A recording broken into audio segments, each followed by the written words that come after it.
ఇసుకలా వేసి అన్నం పెట్టుకో. నేను కోన్ పెట్టుకుంటానండి, ఒకసారి మీరు వెళ్ళి పెట్టుకోండి.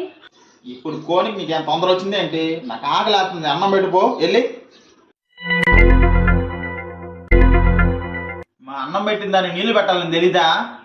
ఎన్నిసార్లు చెప్పాలమ్మా నీకు? వెళ్ళి తీసుకురాపో. నీళ్ళలో ఏదన్నా పడింది అనుకో, నాకు సంబంధం లేదు, నువ్వే తాగాలి. అమ్మాయి తాగే నీళ్ళేనా? ఏ నీళ్ళమ్మా ఇవి? నేను చెప్పాక ముందే నీకు, ఏదన్నా పడితే నాకు సంబంధం లేదని తిను నువ్వే. ఛీ, ఈ అమ్మ ప్రశాంతంగా అన్నం తింటానికి కూడా లేదు ఇక్కడ. నీళ్ళు తీసుకురామంటే ఆ కోన్ లోన్ వేసుకుని తీసుకొచ్చావు. నేను ఎక్కడ తినాలే? నేను ముందే చెప్పాను నీకు, నేను కోన్ పెట్టుకుంటున్నానండి వేసుకొచ్చుకో అని. అది కర్మ, నేను ఇంకేం చేయలేను. ఛీ, నాకు అన్నం వద్దు ఏమొద్దు, నాకు వద్దు. ఛీ.